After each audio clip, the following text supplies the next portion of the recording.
Hi, I'm Morgan Ricks from Vanderbilt Law School, and I'm going to talk about money and banking. I have some slides here that I will share. Just a moment. Okay, hopefully you can all see this.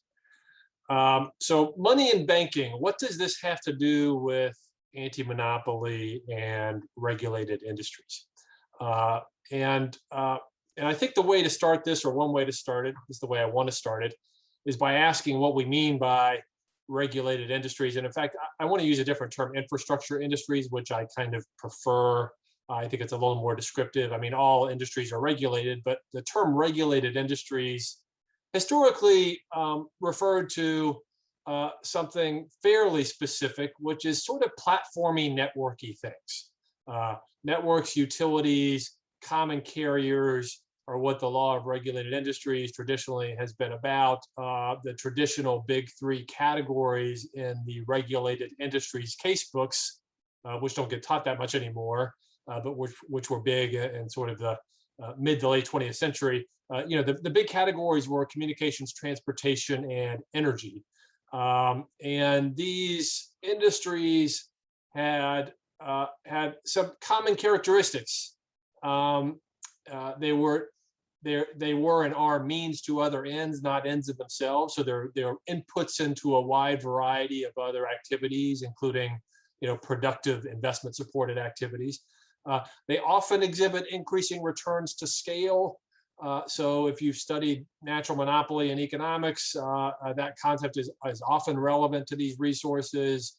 Network effects on the demand side, where people like to be on the same system. I mean, think about it this way: you wouldn't spend much time on Facebook or Instagram if you were the only person on it. So the value of the resource becomes more valuable as other people are on it, is often a characteristic of these industries. They're often kind of functional monopolies at the point of sale. So an innkeeper, you arrive there late at night on your horse, and you have no other innkeeper for miles around. You're very vulnerable to the power of the innkeeper. And they're usually services and not goods, which is important for reasons of price discrimination, which I can talk about later if you want to. But this is one way of thinking about sort of the core of infrastructure industries.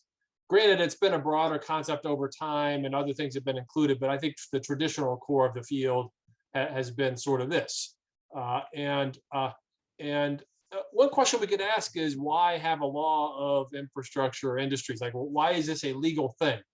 Frank Easterbrook, Judge Easterbrook, in the late 90s had a paper titled Cyberspace and the Law of the Horse. And the question he was asking in the case was, yeah, we have this thing called cyberspace. Why do we need a special law for it? We have horses in the world, and there's lots of cases involving horses, commercial transactions with horses, torts caused by horses kicking people. But we don't have a law of the horse. We have a law of commercial transactions as applied to horses, and we have a law of torts as applied to horses. So why do we need an infrastructure industries law is a useful question to ask. And I think, historically, there have been a number of rationales, but among them are creating really robust systems that have as few frictions as possible and that are reliable and resilient. Curbing monopoly and oligopoly abuses. I mean, as I mentioned earlier, there are increasing returns to scale often in these industries, and that leads to problems. The classic textbook problem is high prices and low output from natural monopolists. But really, historically, the bigger issue has been unjust discrimination, by which we really mean like price discrimination, excluding or charging exorbitant prices for people that you have over the barrel. I mean, think of the innkeeper I just mentioned, who can charge really whatever he or she wants. Railroads charging people whatever they want when people don't have other options to ship their goods. So curbing those types of abuses is an important part of this area of law. Promoting access to infrastructural resources, including sort of geographic access across space. So rural areas wouldn't get electricity, and so we needed to figure out ways to expand the electricity grid to deal with that problem. And finally, preventing accumulation of economic and political power. I mean, I think it's fair to say that the biggest individual fortunes in history have usually derived from platformy, networky things in some form or fashion. I think that remains true today. There's a regulatory toolkit, a legal toolkit that comes along with infrastructure industries, including, I'm just going to tick through these and not say much about them. Neutrality mandates, by which I mean common carriage, which it's really a prohibition on price discrimination. It's a requirement to take all comers on equal terms. That's an ancient common law rule that goes back to really the 14th century. Structural separations between infrastructural resources and other areas of commerce. Lena Khan, I should say Chair Khan. It's a delight to be able to say Chair Khan. Has written importantly about this topic. Universal service requirements are big in infrastructure industries. Interconnection mandates, entry restrictions, a big part of this area of law. We often have required providers to show that there's a public necessity. It's called public convenience and necessities, the legal term of art, in order to enter the field. And this is a way actually of sustaining universal service in many contexts. There's rate regulation, profit sharing with the government in many cases, and ownership and control restrictions. Also, there's often direct public provisioning in these areas, and the Post Office Act of 1792 is a great example of that. Okay, so that's a backdrop, and if we think about platformy, networky things, as I'm calling them, you can think of a lot of other examples, right? Tech platforms of all varieties have a lot of these features.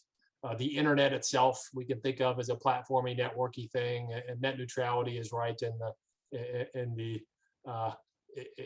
the central zone of what we think about in this area. But I'm going to talk now, turn to our topic, which is aspects of the financial industry, having set that stage.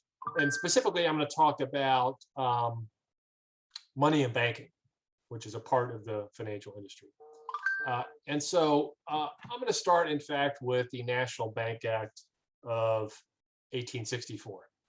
And first thing I want to note about the National Bank Act of 1864, well, there's a couple of things I want to note. First is Saule Omarova, my co-panelist here, is one of the leading experts and has written the most important papers on the National Bank Act that have been written in the past few decades. So whatever I say is subject to revision by Saule.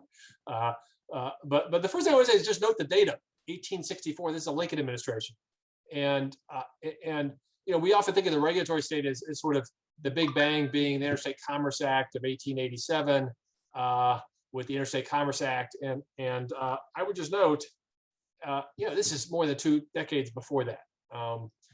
And if you read the National Bank Act, and it's still the core of U.S. banking law, right? U.S. federal banking law is built around the National Bank Act. Most of its provisions are still on the books. And it is billed as an act to establish a uniform national currency. It provided for federal chartering of new national banks. It actually created a whole body of federal corporate law for this purpose. We usually think of corporate law as being state, but this is an area where corporate law is really federal.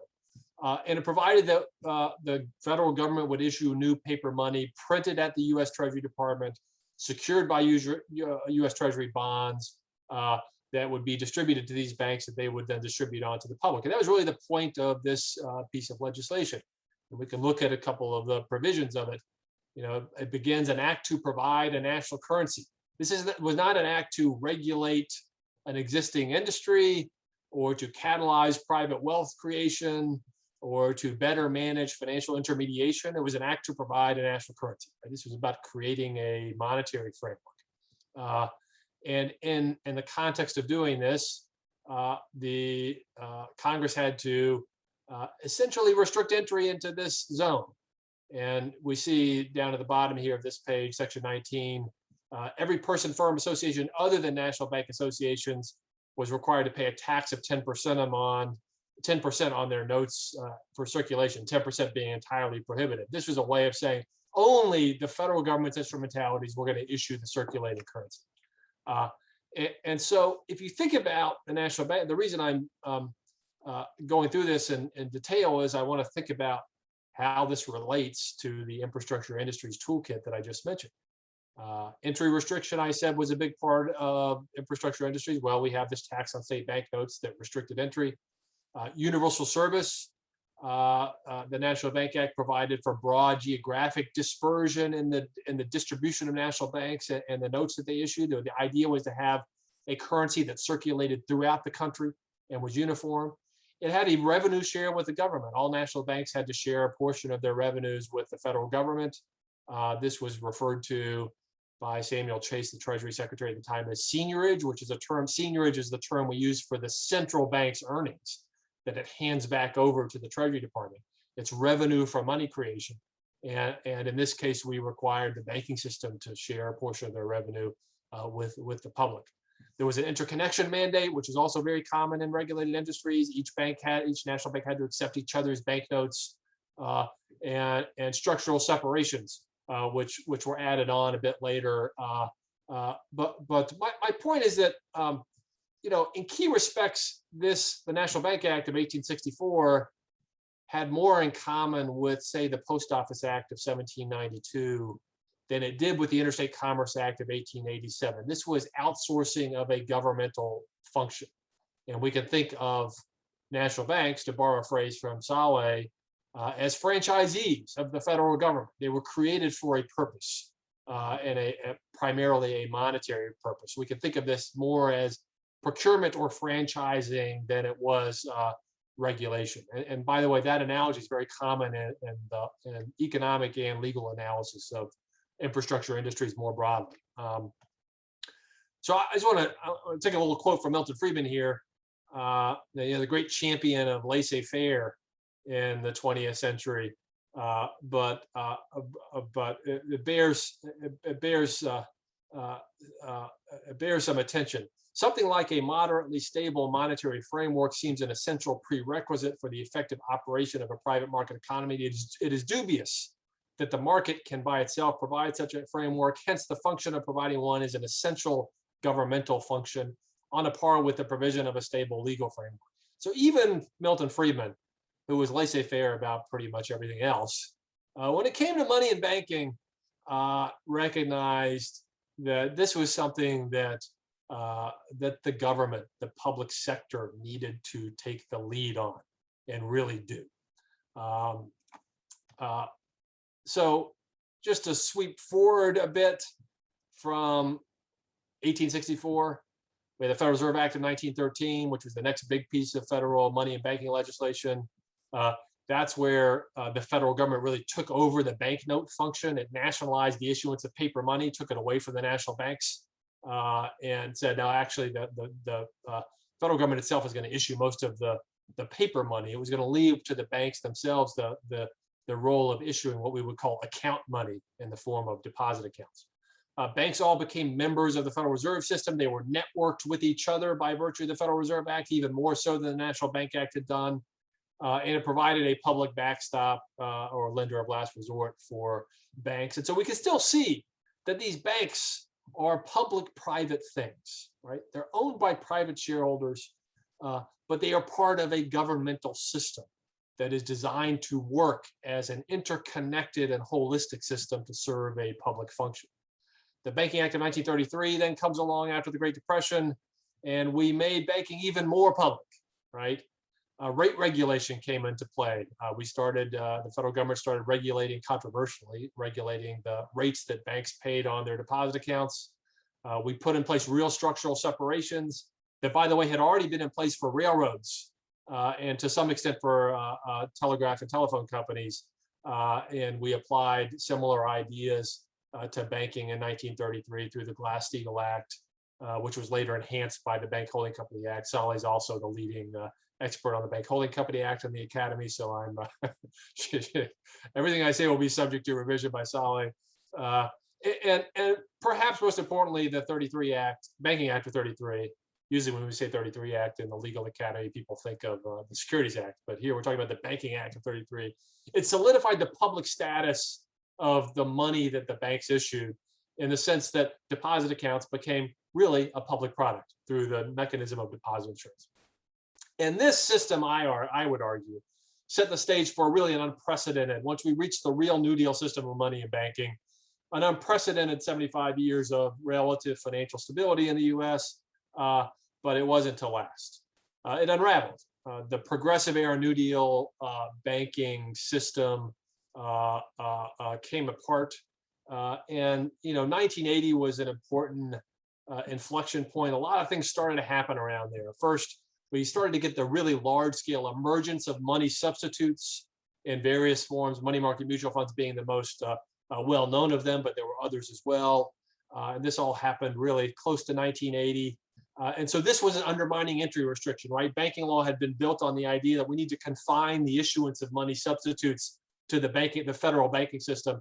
And here it starts to seep out into the private, really the private financial system. The OCC, which charters national banks, liberalized this chartering framework in 1980. It discarded the public convenience and necessity standard that it had used since the New Deal, which was really a public utility thing. We deregulated rates. We liberalized national bank activities in the 1980s and 2000s, especially in the area of derivatives. I'm not going to mention Saule's name again, but she wrote the definitive piece on this topic as well. And so we allowed all these activities to come into national banks that previously had been disallowed. And then, of course, most famously was the undoing of the structural separations between banking and the rest of the financial sector, culminating in the repeal of Glass-Steagall in 1999. So that whole system we had set up, pretty carefully designed, regulated industries or infrastructure industries, inflected system that seemed to be a public-private framework. We made it more private, and I would argue the result was the crises that we've experienced in the past 12 years.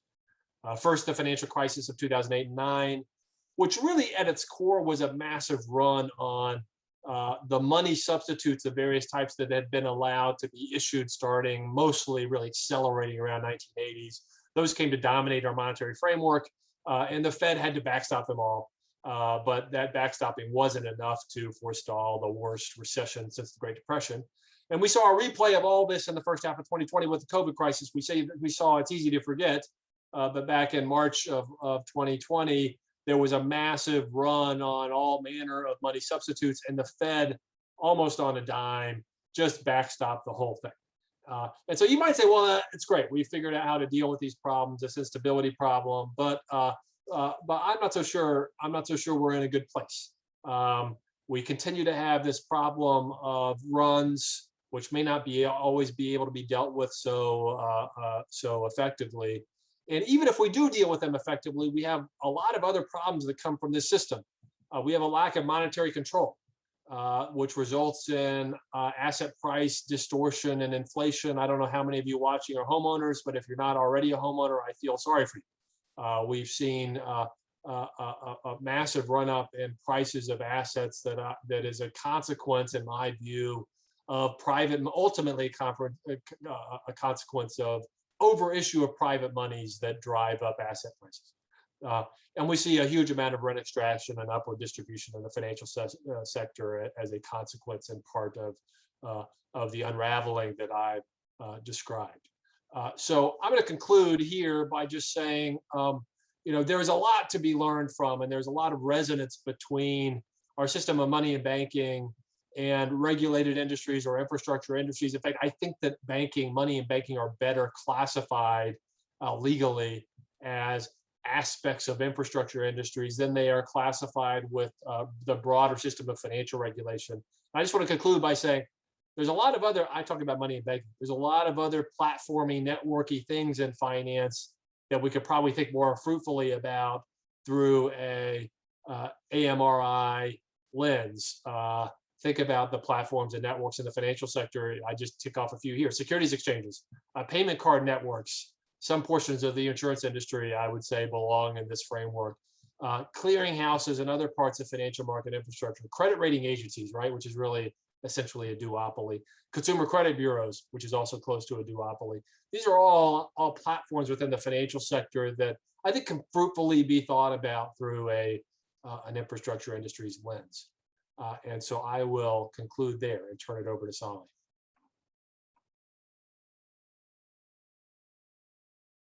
Thank you, Morgan. It is a challenge to follow such a sweeping and lucid explanation of how banking and finance are really part of this broader concept of infrastructure industry that is based on this in Morgan's words, platformy, networky things, right? So what I'm going to do is build on that explanation that he gave you and take a slightly deeper dive into the core dynamics within the banking sector from the political economy perspective as a specific or special form of an infrastructure industry, a form of public-private partnership.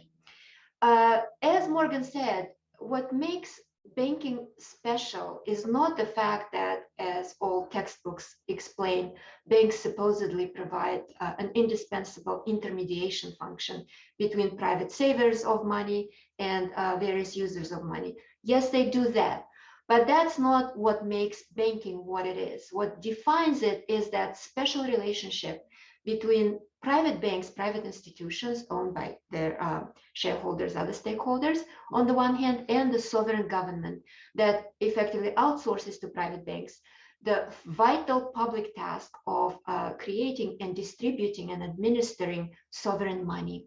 And sovereign money is effectively a monetized form, a spendable form of this generalized public resource, which is the full faith and credit of the nation. So in this public-private partnership, banks play a particular role, and then the sovereign government, the federal government, represented mainly by the Federal Reserve, our central bank, plays its own role. So the division of functions is, generally speaking, twofold.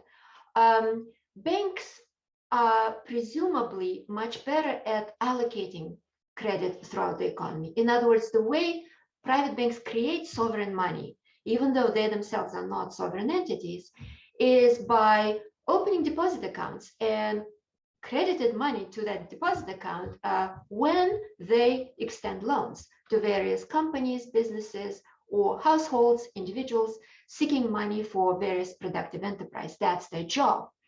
So they allocate capital, and in the process of allocating capital, they effectively create money. The federal government, in the persona of the central bank, the Federal Reserve, stands behind those privately created liabilities, basically taking those liabilities created by private banks onto its own balance sheet through this sort of system of special reserve accounts and central bank run payment system to which only chartered, licensed, regulated private banks can have access. And the Federal Reserve's task in that dual relationship is primarily to modulate the overall aggregates of credit and money that are being created and circulating in the economy.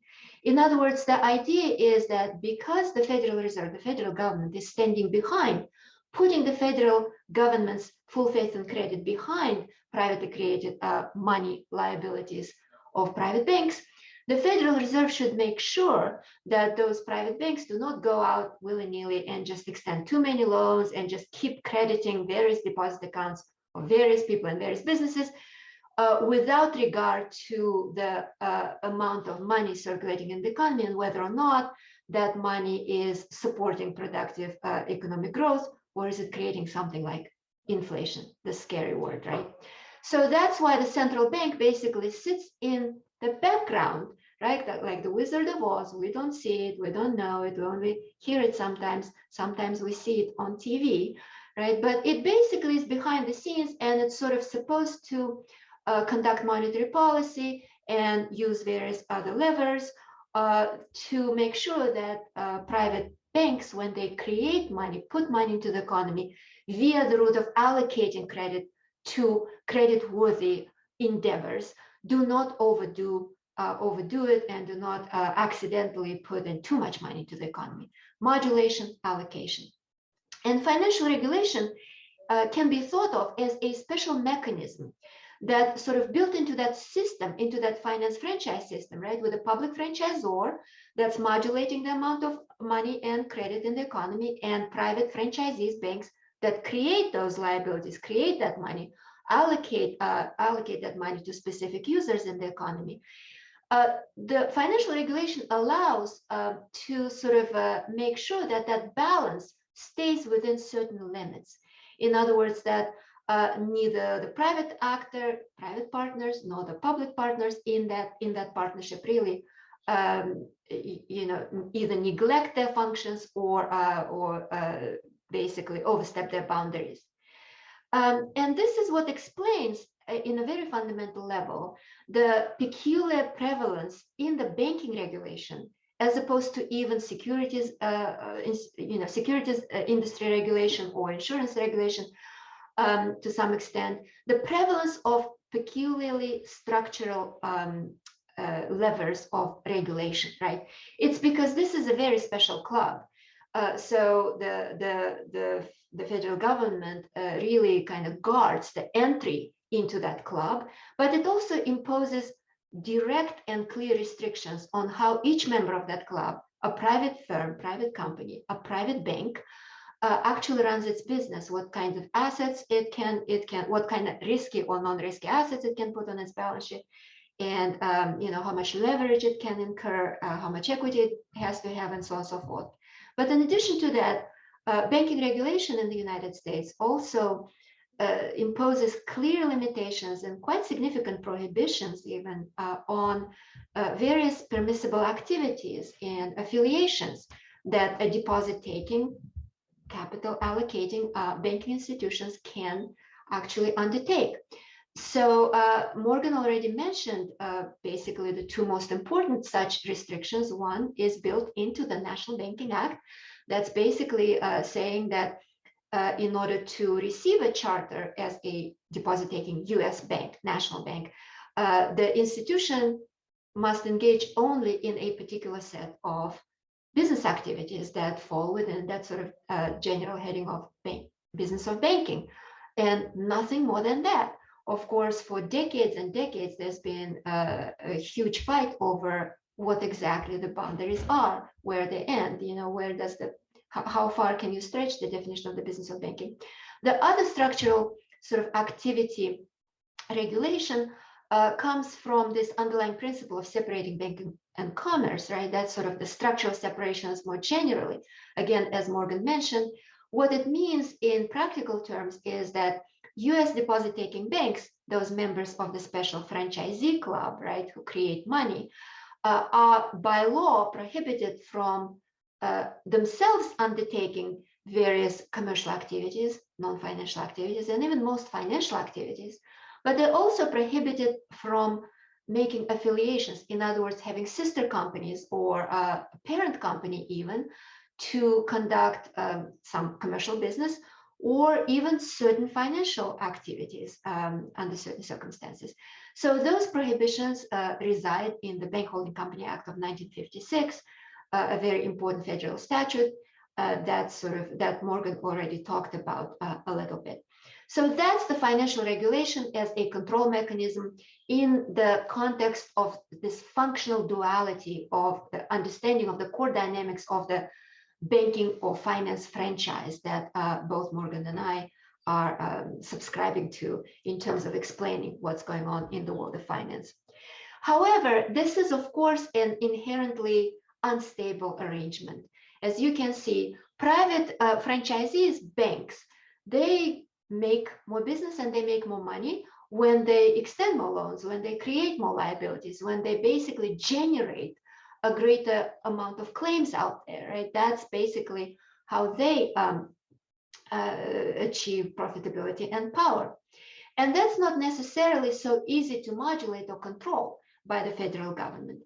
And the difficulties with sort of modulating the creation of these private liabilities, the creation of money, creation of credit in the national system have been greatly exacerbated since approximately the 1980s as a result of a variety of factors that some of which came from within the financial industry, but a lot of which came from the outside. And that's where the more traditional broader political economy or even sociological accounts have a lot to teach us about, right?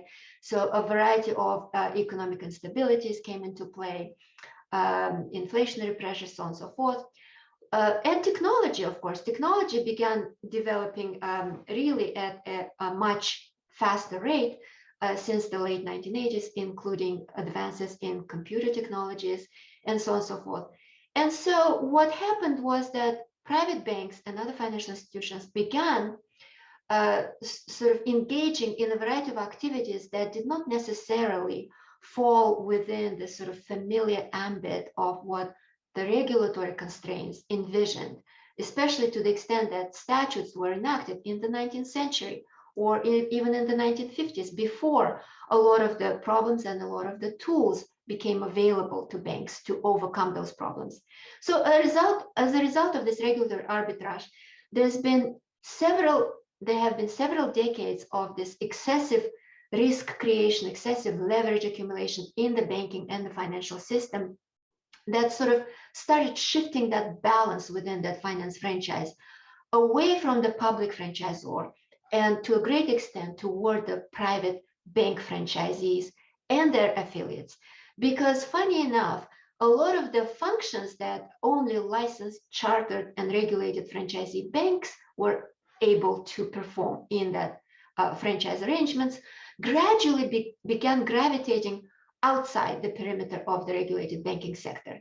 And that's what Morgan has meant to a great extent when he was talking about this sort of this increasing ability of other financial institutions other than banks to effectively issue bank-like, deposit-like, very short-term liabilities out there that were walking like bank deposits and talking like bank deposits, but really were not bank deposits. And when push came to shove, were not necessarily directly or explicitly backed by the federal government. Nevertheless, a lot of these events, a lot of these developments took place gradually. And little by little, sort of the regulators were persuaded by the regulated industry, banks themselves, frequently, to loosen up a lot of the structural constraints on what banking institutions were or were not allowed to do. And also, started kind of closing the eyes a little bit, or perhaps in some cases, lost litigation to non-bank financial institutions that wanted to sort of recreate those types of bank-type activities outside that regulated perimeter. So as a result, by the end of the 1990s, by the early 2000s, what we had in our financial system was a very different picture from what originally sort of was underlying this notion of the public-private franchise centered on banking. And in that new, much more vibrant, much more competitive, technologically driven, much high risk, high return type of a financial industry, there was an incredible interconnectedness between, on the one hand, regulated, protected banks, the franchisees, right, that are part of that special club, and other financial institutions that technically were not part of that club. But as a result, when the excessive concentration of risk and leverage led ultimately to the fallout in the fall of 2008 and the onset of the first really major systemic global crisis of our century, it became clear to the federal government and the central bank, the Federal Reserve in the first place, that the extent of public support, if in effect that commitment of the public franchisor that was originally formally extended only to a limited set of regulated and chartered banks, now, as a matter of fact, could not be contained and had to be extended further out to the rest of the financial sector, at least to the extent that those other financial institutions, though technically not subject to the same level of oversight as banks are, nevertheless became so-called too big to fail institutions. And I'm sure that you are familiar with that metaphor, too big to fail, right? And this is exactly what it means. It means that even without an explicit guarantee by the federal government, by virtue of certain institutions' place in the financial system, because of the structural shifts and because of the concentration and conglomeration in the financial industry in the last 4 or 5 decades, as a practical matter, the public subsidy blanket had to be stretched much farther than it was originally intended. And that, again, is what we've seen in the 2008 crisis and the response to that crisis, when the Federal Reserve and the US Treasury basically had to step in and effectively save many more financial institutions than just deposit-taking banks.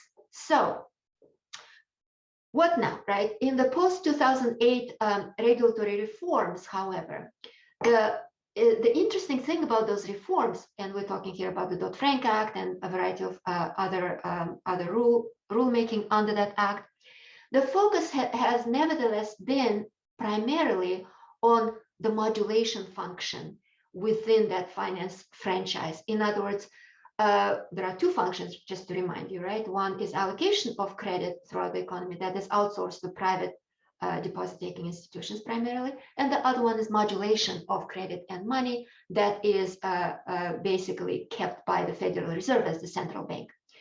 So because the most immediate cause or trigger for the 2008 crisis was clearly that excessive generation of risk and leverage in the system, the thinking was that what we really need to kind of focus on is limit the amount of leverage that's out there in the system. How do we do it? We basically kind of strengthen the regulatory tools that are kind of aimed at modulating, right, the amount of credit circulating in the economy. And there are a variety of tools that have been kind of utilized to that effect, some of them existing tools, like capital regulation, for example. And some of these tools were taken from the pre-crisis era and adjusted and amplified to fit the sort of new understanding of how big now and how interconnected now this financial system is. And so, for example, the concept of SIFIs, systemically important financial institutions, and their oversight on a consolidated basis was introduced as a reaction to this new reality. Of course, that reality itself was a product of a gradual process of loosening the original kind of terms of the franchise, the original terms of that outsourcing of the money creation function to banks. And you know, why is it, however, that the allocation of credit, that function that has originally been fully outsourced to private institutions, that aspect of how the financial system and the banking system functions or malfunctions has not received an equally serious look in the wake of the crisis. So there are, again, a variety of factors explaining that, right? Perhaps one of the more important factors is a soft factor that nevertheless is quite important. That's sort of the deeply internalized ideological barrier to allowing the federal government, a public actor, into direct allocation of finance and financial resources to specific users in the economy. In other words, we in the United States, and I use that word we in a very general kind of sense, right? We are just not used to, and we are taught to mistrust the federal government picking winners and losers in the economy by actually deciding which entity will get the loan, which entity will get the capital infusion, for example, and which entity will not. We think that that function really belongs in the private sector because the private sector has better understanding of the conditions on the ground. They have a better sense of which particular loan is a better, more creditworthy investment, right, than the next one. And they also supposedly have better incentives, personal gain and personal loss, to actually do their due diligence. So those are some of the assumptions that drive us. Of course, nowadays, with tremendous multi-trillion-dollar financial institutions, banking institutions like JP Morgan Chase or Bank of America, how realistic is it to claim that they have better understanding of local conditions when it comes to extending credit to a mom and pop shop somewhere in Ithaca, New York, for example? But leaving that aside, so there is an ideological sort of resistance to making credit allocation more of a public function than it has been previously. There are, of course, also vested interests. The financial industry really does not want the federal government to take away that power to effectively allocate and decide who gets access to financial resources and on what terms and for what price, and who doesn't. That's a lot of power, and as we know, money is power in the capitalist economy. But there is also another factor why capital allocation has never really made it onto the public agenda of financial and banking reform, even in the wake of this major systemic crisis in 2008. And that's the sort of the institutional atrophy of on the public side. In other words, the US federal government has never really been a particular interventionist government in terms of market play or market participation, but it did have a lot more presence in economic markets, especially during the New Deal. And, I'm thinking about, for example, the Reconstruction Finance Corporation that was created in the early 1930s, basically to step in and substitute for the completely dried up private credit at the time, right?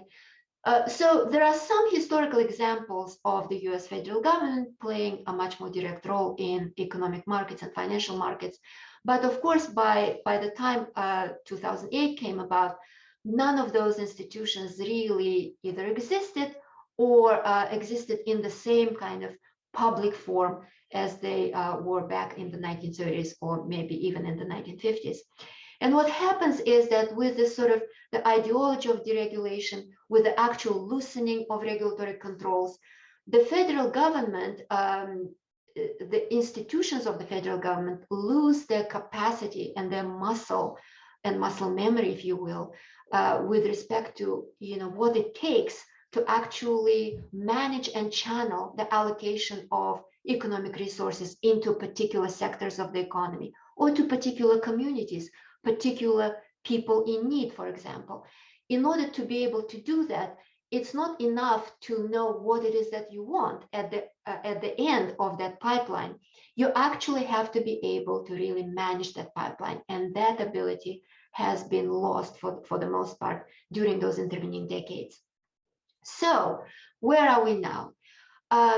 We need to correct the misallocation of money and credit in the US economy, and we need to correct it on a systemic level. In other words, it is important to continue with the regulatory reforms, or perhaps to get back to some of the regulatory reforms that we committed to in the immediate aftermath of the 2008 crisis.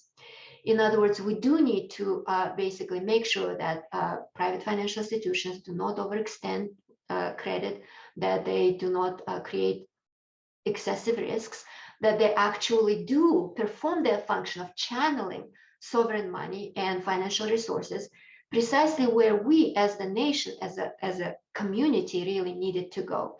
All of that is extremely important to continue and perhaps double or triple the effort on that front. But in addition to that, we also need to broaden our lens and start thinking about how we can also correct the continuous and persistent misallocation of credit and money in the economy by inserting greater public presence directly into the allocative side rather than simply on the regulatory side, right? In other words, why don't we revive to some greater extent a public role in capital markets and financial markets that is not just that of a cop, a rulemaker, judge, or a janitor, but also as an actual participant in the markets. And so one proposal that I've been working on really hard lately is to create a new federal institution of public investment that is called the National Investment Authority. The original proposal, I should say, was developed by me jointly with my Cornell colleague, Professor Bob Hockett. And the idea behind the NIA, National Investment Authority, is both simple and complex. It is effectively to create an institution that would be a supplement to the central bank, the Federal Reserve, and the fiscal authorities, the federal government, the US Treasury, for example. And it would sit in the middle, and it would not regulate financial institutions, but it would actually participate alongside private financial institutions in financing certain critical public infrastructure projects of the type that do not currently get financed in private markets. In other words, The NIA's job will be to allocate public capital, but also private capital through a series of special mechanisms, financing and investment mechanisms that the proposal envisions. Channel that capital precisely where we need it. And the reason we need to channel more capital into public infrastructure, like, for example, green energy, clean transportation, recreation of new clean technology manufacturing capacities in the United States, and so on and so forth, is that everything in the financial system really is interconnected. So by creating these new channels for investment, there is a great hope for the federal government and for us as the nation to basically correct some of the structural dysfunctions that we currently witness in our financial sector. And this proposal takes us farther away from the traditional banking regulation or banking sector per se. But we do live in a very complex world. And where the banking sector ends and where, for example, the technology sector begins is already completely unclear. The lines are being blurred. And in this world of blurred lines, we might as well take initiative and basically get in front of the changes and try to fix the problems we should have fixed a long time ago, but haven't so far. So thank you very much.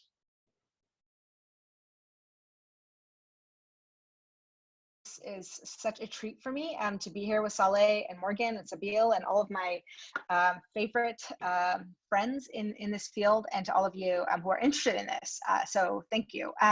So I want to maybe talk about like a list of 4 trends that I think has happened in banking over time. And of course, this is over-inclusive and under-inclusive.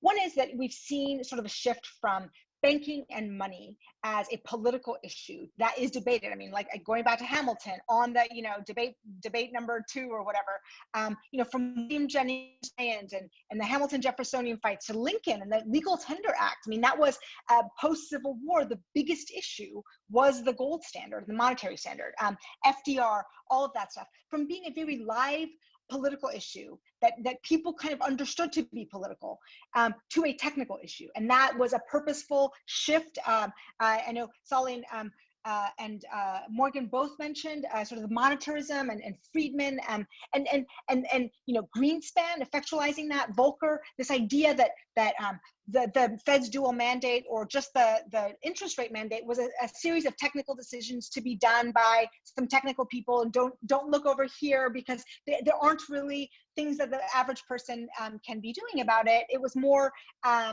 just a matter of crunching in the numbers, where actually you end up having large distributional effects based on Fed policy, based on monetary policy, based on banking policy, and which firms get subsidized, which firms get bailed out, and then where the monetary policy channels go. So you have this week and last week, Ralph Bostic from the Fed in Atlanta, Jay Powell being like, well, maybe the Fed should consider inequality. I mean, that would have been an unthinkable response back in 1913 when the Fed was established. Of course, the Fed was going to think about politics. It was a political beast, right? So one is that trend that I think is starting to see a reversal now. What I worry about in this trend is that the institutional delegitimacy of the Fed. I think with the Bitcoin blockchain universe and Judy Shelton just getting possibly nominated into the Fed. I mean, these are people who have fundamentally wacky out there theories of gold and money that would not, anyway, so I can talk more about that. That's more tangential. Second is more to the point of this, is this focus from power being about size and geography to a discussion not about power, but about risk management and capital. So what I mean by this, and both Saule and Morgan touched on this as well, but it used to be that banking regulation was all, and I've heard Saule say about describe it this way, and I love it. She said something like big dumb rules. I think that was you, Saule. But basically the big dumb rules were geographical restrictions. You can only have one bank in one community. That's it. No bank branching. Or power. You can only have, or size, sorry. You can't have it too big. You can't be in too much stuff. So this is the one thing you can do. You can take deposits, you can give out loans, and this is how big we're going to let your bank be. So these are big dumb rules, and those got deregulated. One of the big dumb rules, as Morgan alluded to, is Reg Q, right? Interest rate caps, which created some problems. To now we're in risk management, capital controls, all done through stress testing and very fine-tuned, and some would say not particularly effectual, specifically not effectual against power and size. They're maybe effective on the margin about certain risks, but on the whole, don't do anything to check bank power. So there's that trend. The third trend is, and this is more of a tension, I think, and I'll explain more when I talk about the fourth one, but the third is sort of the way that the anti-monopoly tradition doesn't fit totally squarely in the bank progressive tradition. And part of that is, I think, Morgan is right in that the National Bank Act is a lot like the Postal Act than it is like other sort of Clayton Act or Sherman Act. And part of that is because it is about public utilities, right? So I see, the New Deal era as being this pivot between a Brandeisian conception of going against power, which is to create public utilities. I mean, Brandeis didn't fully go there, but he almost does, to say banking is a public utility, right? Call a franchise utility. This is linked to the federal government. The federal government supports it. And this is one of the questions in the Q&A, which I was perusing, said, what about state banks? Yes, you can have a state bank, but all banking is federal. We have FDIC insurance, we've got mortgage guarantees, all of that is federal. We can talk more about that later, but understanding that it's all running on federal subsidies, we might as well acknowledge that it's a public utility, and especially because it's such a vital interest for people to participate in commerce. And then the other side of that was the Southern Democrats, and FDR essentially sided with that, right? So it was postal banking on the one side. We could create a safe banking system that was an alternative, and it would run through Treasury, and it would be a very public system available to everybody. Or we could do FDIC insurance that would allow small local banks, specifically in the South, to thrive. And that's where we went. So that's a live tension still, where some of the responses in anti-monopoly to Facebook or Google or Amazon don't exactly work with banking. And because we did that for 200 years. That's a very Jeffersonian way of looking at banks, is just break them up, make them small. And the reason goes to my fourth point, in the way that you can't understand anything in anything American history without understanding the racial implications and the way that the Civil War and the South kind of changed banking policy. So this is where I think race and banking end up being more illuminating on some of this stuff. So if you look at the heroes of anti-monopoly, anti-bigness in banking, they're, Wilson, right, establishing a popular Fed, FDR and the Southern Democrats and the New Deal era stuff, progressive coalition buildings, right, populists. Some of those same people were white supremacists who actually organized a Southern economy based on race-based labor, and that. It's possible that that's a coincidence, but the history of it is that it's hard to say that it's a coincidence. Even post-Civil War, I mean, Lincoln started the greenback, and the national banks were a real threat to state banks. The whole reason we have a national bank system and a state bank system, where it's basically just the same, it's essentially the same bank, you're just choosing the charter, is because Lincoln could not, post-Lincoln, could not eradicate the state banking charters because the South was going to flip out, right? And the greenback does wipe out the Southern banking sector in that way. So I think that's something to just note. And I don't know how strong of a case I'm going to make that it had to be a white supremacist a coalition that pushed all these progressive things, but there's a whole lot there. And it could have been an accidental correlation. It could have been just the way that successful coalitions are made, especially with the progressive and populist, was through white supremacy, and there's some good literature on that. It could be that there was a logical link to, say, anti-federal banking, which is anti-North, there was a north-south split on this stuff. There was also more Black and immigrant, Chinese and other immigrants in the northern cities that were the industrial north. So there's those tensions as well. So I just think it's the anti-monopoly tradition in banking doesn't fit so comfortably presently when we talk about this stuff. And maybe in round two, we can focus on I know Morgan and I and Saule are all sort of, every proposal that we've had looks more like a public utility than it does like anti-monopoly. And I know others disagree, but I think there's something there about that being, and all of us came to it from a very different route. Like I came to it from looking at underbanked, unbanked, sort of the excluded. Morgan came to it from looking at money. Saule comes through it. I mean, Saule looks at everything, but she came through it, I think, from a more legal perspective of looking at the way that the laws were built and really finely tuning into the Bank Holding Company Act. So I don't know if we want to explore that later on. So I'll stop.